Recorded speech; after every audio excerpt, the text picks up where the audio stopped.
Hello and welcome to the Onward and Inward webinar.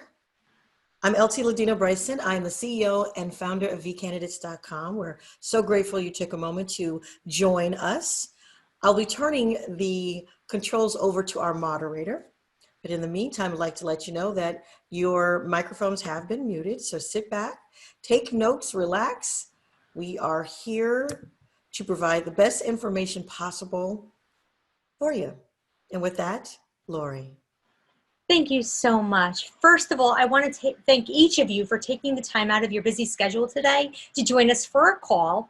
That comes from both us here at HR Company Store and vCandidates, and we hope that you and your family are healthy and safe. Just as a quick plug, HR Company Store is an anti-list Yelp-type site for the HR professionals. So if you are an HR professional, I urge you to hop on our site, register, rate and review your favorite vendors, and help us raise money for charity. So as all of you know, change is inevitable, and we have to be agile, and we have to quickly adapt to the changes. Otherwise, we're going to be left out in the cold. So today, our expert panel will provide meaningful insight in how to help you prepare for this shift in our world. So let's get started. Each of our panelists will take a moment, and they'll introduce themselves, and we'll go from there. So our first panelist is Nicole. Nicole, if you could take a moment and just give us a brief introduction. Sure, thank you. So yes, I'm Nicole, and I've been an HR practitioner for, well over 2 decades. Most of my focus has been on the recruiting and the talent development side of the HR practice, and I've had the opportunity to interview thousands and thousands of candidates over those years, across multiple industries and multiple levels. So very passionate about helping people land in the right place for them, and excited for us to be part of this today. Perfect. Thank you so much. How about you, Janet? Hello, good afternoon, everyone. Also, of course, pleased to be here. So I'm a former HR executive with 2 decades plus experience, both leading career development and talent initiatives for multinational corporations. I have dedicated my career to the advancement of professionals in the workplace and feel very strongly about it, and which is why I'm very excited to continue my career and passion by joining vCandidates as their VP of Employer Experience, where I sell and consult on outplacement solutions for the tail end of your career experience. Perfect. LT, you're up, my friend. Well, thank you, Lori. I am LT Ladino Bryson. I'm known as the employment therapist. I am a former record executive turned executive recruiter, and I've placed over 600 candidates in a short period, and have worked with thousands to help get them prepared for new career opportunities. I created vcandidates.com as a way to help candidates connect directly to vetted recruiters, and we help candidates become pre-screened so they're no longer job seekers, but viable candidates. Perfect. And last but not least, Dr. Karen. Good afternoon and welcome, everybody. I'm Dr. Karen Jacobson, and I am the founder and CEO of Aligned Leadership Academy. What I do is work with organizations and individuals to help them develop both professionally and personally, as well as in their workplace. And part of what I do as a human potential expert, especially with vCandidates, is working on the side of behavior analysis and personal skill sets. Perfect. Well, as you can see, we have an amazing group of panelists for today's call. So we're going to move forward, and we're going to start with Nicole, who is the VP of People Operations of vCandidates. And we're going to run through a couple of questions, have Nicole answer them, and we'll go from there. So let's start off with the first question. What do HR and corporate recruiters look for when hiring? Great question. And so for the most part, it comes down to culture and fit. We are looking for someone that's going to be aligned with what does the company stand for, what is its purpose, what is it looking to do, and they find that engaging and exciting so that they can perform at their best. The other thing that's really important to most of us in HR is that we find people who have the ability to learn and grow. We want to see people progress in their careers, and we want people who have that potential to join the team. At the end of the day, you can teach people skills, but you can't teach them attitudes. So it's really about hiring for that attitude. That really is the secret sauce. Mm-hmm. All right. So this is always a good one. Is it okay to ask HR for the status of your application? For those of us who are super impatient. And yes, absolutely, absolutely. Listen, it's a professional courtesy that you follow up. So of course you should follow up when you've applied for a job as well. The best way to do that is typically email, and be respectful of time. Don't send an email every 2 hours or a voicemail every 2 hours, but an appropriate follow-up once, and then if you don't hear something back in a few days is great to do. Be clear on what you want to know. Are you asking, do they have everything they need? Are you asking if there's a status update? Are you asking for the interview? And to that point, go ahead and ask for the interview.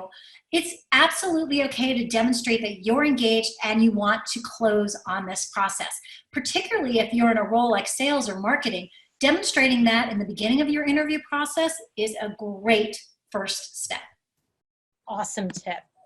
Okay, so how do companies decide how many people to hire and when to do it? Yeah, and this is one of the more challenging parts of being in HR is creating your strategy, your talent strategy, your hiring plan, your people plan, whatever you want to call it. And it's generally based on what sales are forecast to be and what types of production needs, what labor you need for those production needs. When we create a human capital plan, we also are being considerate of what future events do we know about? Are there product rollouts? Are we expecting additional investment? And there's usually a contingency plan to allow for things that are unexpected, much like we're living through today. Hopefully we never plan for anything quite like this again, but that's really what goes into deciding how many people you're going to hire and when they are going to come on board. Great insight. Okay, so this is always a question I've always wanted the answer to. Does HR really care about what my 3 to 5 year goals are? Yes, we really care. It's super important information for us in the organization. Knowing somebody's 3 to 5 year goals helps us understand who do we have that could move to a leadership role at a certain point in time or have a specialty role in marketing or R&D. It allows us to create our talent management plan and also decide what development programs we have to put into place based on where people want to go so that they're excited and engaged and continue to thrive. Oh, it's great that it really does matter. Okay, the next question is how come HR doesn't respond quickly to my application or my status inquiry, yet they expect me to jump when they call? Yeah, you know what? I do not have a good excuse here. It shouldn't happen like that. The reality is we get very busy. Everybody gets very busy. And unfortunately, we're wearing a lot of hats, particularly right now. So what I would say is think about where you are in the process. If you've just sent in an initial interest, but you haven't started in the interview process, consider response rates differently than if you've already had a conversation. If you're already in that conversation stage, there should be good two-way communication going on. Allow the interview process to be a demonstration to you of what the culture is like in the workplace. And if it's not aligned with how you want to be treated, it is okay to look for an opportunity somewhere else that fits you better. Awesome. All right. Well, thank you so very much. We really appreciate your insight. And next up is going to be Janet Wise. Are you ready, Janet? These are going to be tough questions. Ready. Awesome. So let's start off with what is a personal brand? Right. Well, a personal brand is your unique promise to your employer, to your colleagues, your peers, your clients, or prospective employer. And it's all about how and what they can expect by your performance when you come on board or you're part of the team. It really is about telling them expectations and communicating your value. So it's the what you do, your audience, meaning understanding the context, or as Nicole said, the cultural fit that will help you thrive in, as well as being able to articulate that to all the stakeholders. Awesome. So with that personal brand, how will you stand out in the marketplace? Well, differences are advantages. What isn't an advantage is using titles that may be common within your current employer and less common in the marketplace. So meaning program manager, project manager. They're very important titles, and what you deliver on them are certainly very key deliverables, no doubt. But again, think in terms of how you do it. What is it in the way that you approach any of those elements of your job? So you want to think in terms of your talent, your experiences, where best you are succeeding, and really being able to articulate that. And again, both in the marketplace, and that includes in your current employer. Perfect. So how does an individual create a personal brand? Well, through self-discovery and a career vision, for sure. So two things come to mind. So the first piece is that you are the most important product you will ever market. You are also the most important project you will ever manage. And to have a successful career, it's not about luck. It is very much about having a strategy. So you got to know where you are to know where you are going and how you're going to build that gap so that you can achieve those goals. And that comes from a lot of introspection. It comes from asking, ascertaining, and really just a self-inquiry, really having that curiosity to find out and inquire from your peers, from your managers, from your clients, feedback also from recruiters, even once you have built a relationship with them. And understanding how you are presenting yourself, what energizes you, because we're so much more than our titles and just the skills. So really having an understanding of really what you're passionate about, it takes time and introspection. And you map it against your career vision and some development and wrap it into a personal brand, which we don't create for you. We only help you reveal it.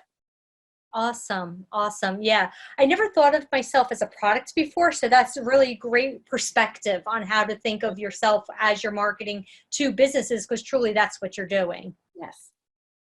So I'm not necessarily looking for a job, but so why is managing my career still important? Well, selling yourself and being marketable doesn't happen at the just after you get the offer, right? You want to continue to progress in your career. Careering is an activity, right? And again, if you're leaning and guiding yourself towards your goals, in the end, you are responsible for your career destiny.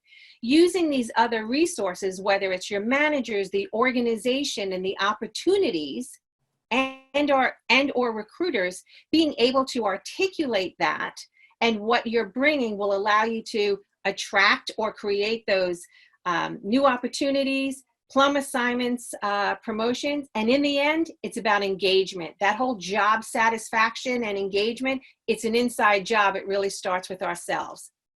Perfect. So really you want to manage your career throughout your career. Always. You never stop with it. Always. Awesome. Well, thank you so very much. Your insight is absolutely amazing. So thank you. Pleasure.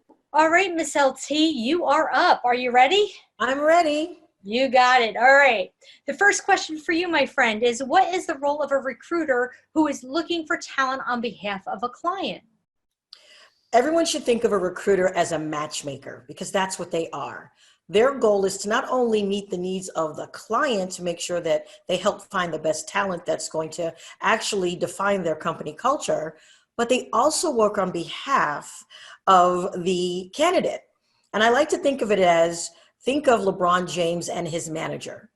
LeBron James focuses on playing basketball, but it's the manager that negotiates the deal. And that's what recruiters are there to help you with. Perfect. And being a former NBA person myself, I do appreciate the analogy. All right. what are the benefits of working with a recruiter? The biggest benefit of working with a recruiter is that you're going to get the inside scoop. When you're interviewing and working with HR, they're going to tell you all the great things about the company and the culture and what to look for. But a recruiter can actually give you more insight about your direct hiring manager, how to interact with them. I can tell you the best story ever. I had a candidate write a fun fact on their resume when I presented them, and they didn't want to do it. And it come to find out that the person enjoyed working on miniature horses, just kind of collecting them. Well, when I submitted that, they were summoned for an interview within the first 30 minutes of that submission. And when they got there, they learned that the HR person and the hiring manager, they had a collection of horses around the office. So here was a fun way to get some information. And it was that little push that the recruiter gave, that little bit of insight to help them understand how to connect with the person they were hiring with. And of course, they did get the job. Perfect. I love it. So really personalizing and creating that connection, not only with the recruiter, but the recruiter can give you the inside scoop on how to make that connection with the company that you want to go work for. Oh, absolutely. We're here to help you get the inside scoop again, but also be able to present yourself in the best light. Love it. All right. So this one's a little bit more challenging. For some people, like for example, I've had a bad experience with a recruiter. They weren't responsive and pretty much did nothing for me. So why would I want to work with a recruiter now? I have to say that recruiters, we are human and we make mistakes, and not every person can gel. So you have to make sure that you give people, or especially recruiting, a second chance, because one apple doesn't spoil the entire bunch. If you're having a hard time with a recruiter, I always tell my candidates, stop and think.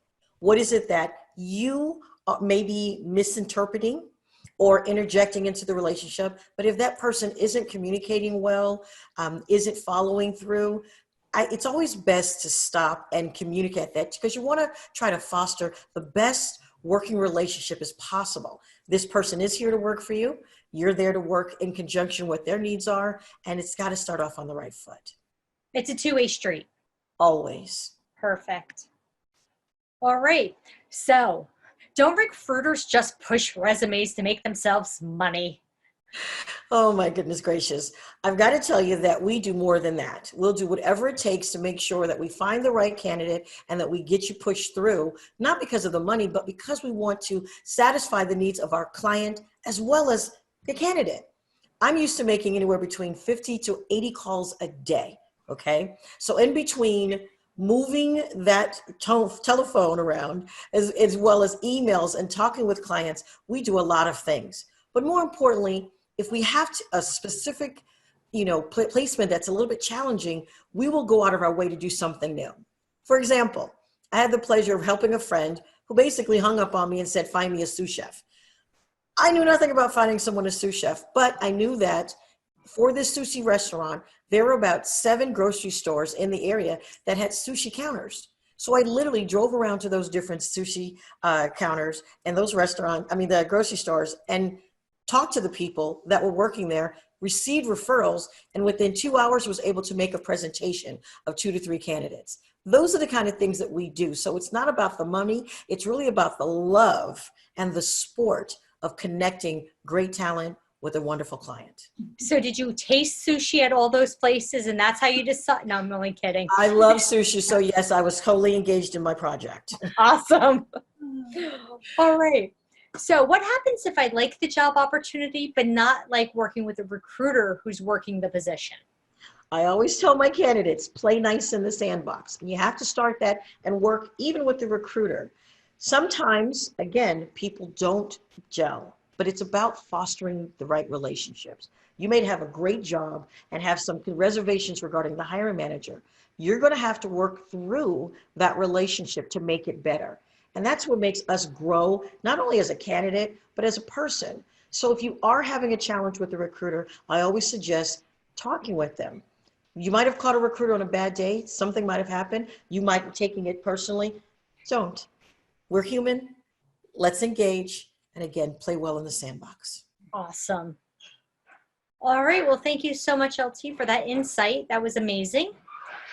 So up next, we have Dr. Karen. Are you ready for your questions, Miss Dr. Karen? Yes, I am. Awesome. So how do I create the right impression for an interview? I love that question because of the fact that in today's world, that first impression is something that you can't really take back. So here are going to be a couple of tips of how to walk in. The first thing is when you walk in, have a smile on your face.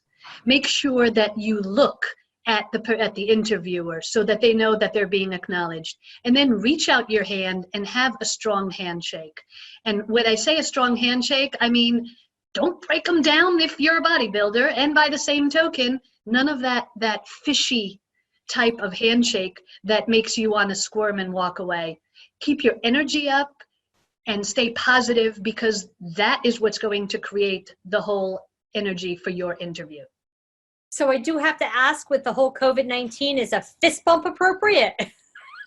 So now a fist bump or elbow bump is going to be the replacement. Perfect. All right. So what are some things I can do to identify my strengths and improve on them? We all have strengths and we all have challenges. When you come up for an interview, you want to make sure you present yourself the best way. Now is a great time to work on yourself, especially if you are in a position where you're getting ready to rewrite your resume and represent yourself. Being able to take a list and put down all the skills that you have, all the things that you've done, and all the things that you're good at. And then you look at, okay, these are some of the things that I know I can do, that I know that I've done, but they might require a little bit of embellishment. That's what V-Candidates is here for you, to be able to help you with some of those skills. And if you want to take it to the next level, you can actually do a full behavioral assessment to really identify talents and strengths that you may not even know that you have. Perfect. All right, this is one of my favorite questions. How can I calm myself down before an interview? Because I know personally I get super stressed. So tell us how to do it, Dr. Karen. Well, that's why we created the little Zen background here. First of all, it's putting your mindset in the right state. And this is a technique that's used not just for interviews, but it could be used for conflict and any other things.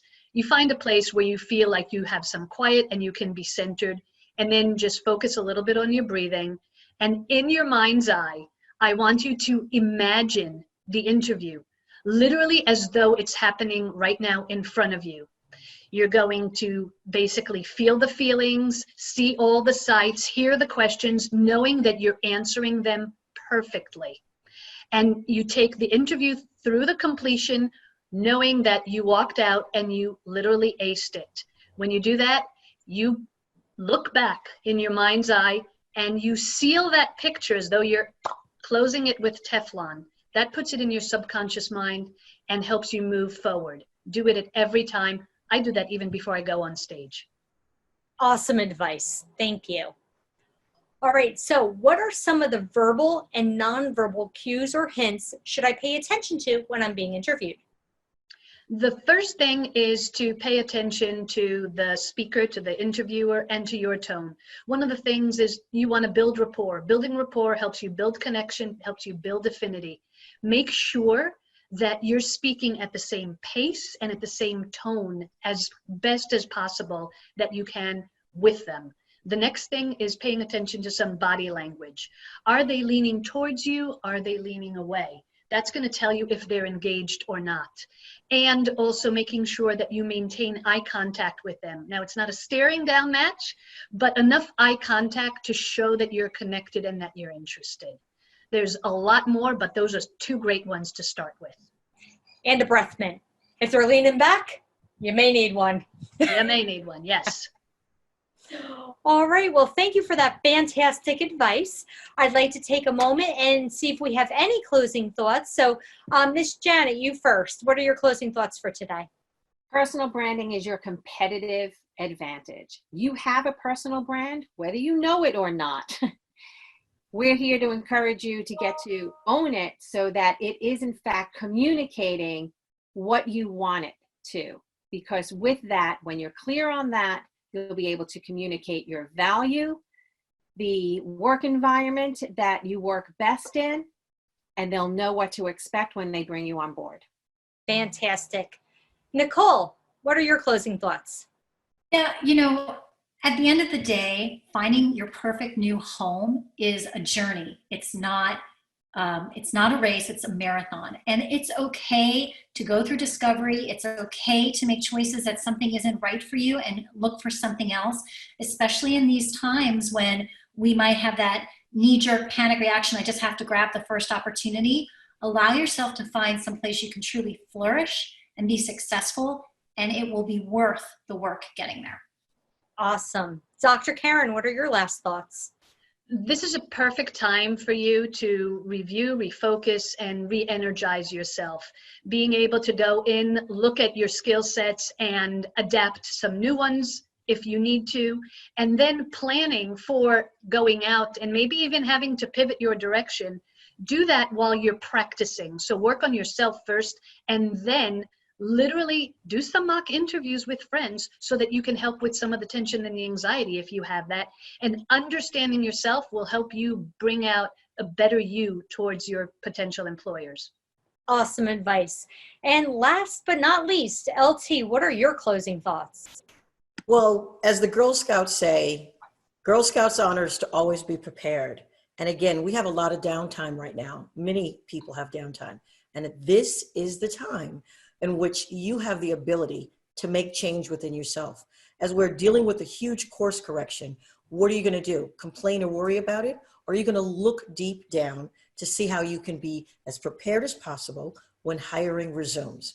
I really appreciate you all tuning into this webinar, and I'm hoping that you were able to receive some valuable information and insight. Awesome. So I accidentally turned the slide a little too quick. But LT, if you would be so kind to tell our audience what special gift vCandidates has for them. Well, because you did tune into this webinar, as the CEO of vCandidates.com, and my team and I are offering you a few gifts. No cost to you whatsoever. They are free. The first, we will be emailing you a follow-up email that will include a career checkup and evaluation. Now, this is something we as professionals suggest that you do on a quarterly basis, just to make sure that you're still in love with your career or your company that you're working for. And this downloadable PDF will help you score yourself on where you're at currently if you are still working. But more importantly, as a career platform, we want to gift you today a 90-day free subscription to vCandidates.com. And that simply means that you'll have the ability to really prepare by putting together a concise presentation of yourself that includes a video, your references, your personality assessments, career coaching with our vCounselors. And our platform also includes a 9-step bootcamp. Now, the boot camp is very insightful. There's meditation exercises, journaling, as well as how to clean up your social media, which is very important, and what we as hiring professionals look at when we're looking at a candidate. So again, thank you for joining us today, and I hope you enjoy your gifts. What I would like to ask from you, if you would be kind enough to link with us on our social media. We're on Facebook, Instagram, LinkedIn, and Twitter, and let us know what you thought of this webinar. Thank you. Perfect. Thank you so much. I'd like to close by saying, seriously, how many webinars do you attend that somebody actually gives you a gift? This is amazing. The package that vCandidates has put together, it's worth its weight in gold for you, whether you are looking for a career or have one currently and just want to evaluate yourself and make sure that everything, do that spot check for yourself. So that's quite amazing. So thank you, LT. Thank you, ladies. You're phenomenal. What you've presented today is so, it's worth its weight in gold. So on behalf of vCandidates and HR Company Store, I hope each of you are safe and healthy. And thank you so much for your time and attending our call. Have a great day.